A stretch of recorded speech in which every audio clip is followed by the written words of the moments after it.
سڵاوتان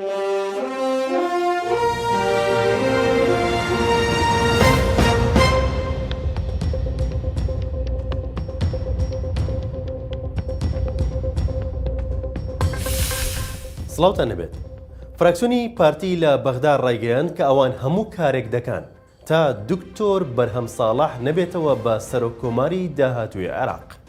ماجد شنگالی ئەندامی فراکسیۆنی پارتی دیموکراتی کوردستان ڕایگەیاند پارتی و هاوپەیمانەکانیان هەموو کارێک دەکەن بۆ ئەوەی دکتۆر بەرهەم ساڵح نەبێتەوە بە سەرۆکۆماری عێراق و هەموو توانای خۆیان لەو پێناوە دەخەنەگەڕ.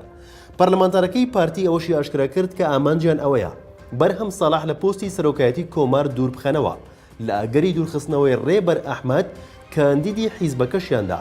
ئەوان هەر ڕازی نابن دکتۆر بەرهەم ساڵح ببێتەوە بە سەرۆکۆمار و هەموو کارێک دەکەن بۆ ڕێگەنەدان بە سەرکەوتنی ناوبراو.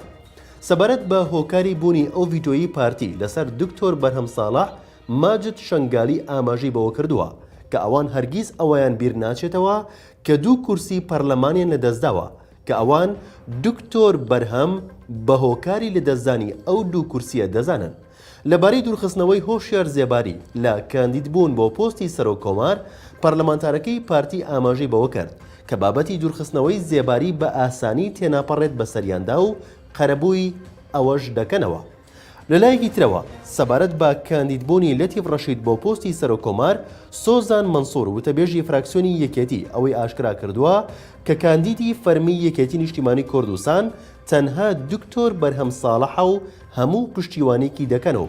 دکتۆر لەتیف ڕەشید ئەگەرچی ئەندامێکی ڕێزلێگیراوی یەکێتیە بەڵام بە شێوەی سربەخۆ خۆی کاندید کردووە و ئەو کاندیدی یەکێتی نییە و حیزبەکەیان تەنها پشتیوانی دکتۆر بەرهەم ساڵح دەکات نەک کەسێکی دیکە.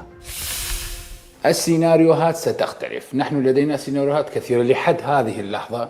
السيناريو بأننا سنتفق مع أخواننا وشركائنا في التحالف الثلاثي، ولكن هدفنا سنعمل على عدم تمرير برهم صالح رئاسة الجمهورية. هذه لهذه اللحظة، يعني أنا موقفي لهذه اللحظة اللي عارفة لحد هذه اللحظة وأني داخل وياك سنعمل على عدم تمرير برهم صالح للذهاب أو المضي كرئيس في دار السلام مرة أخرى.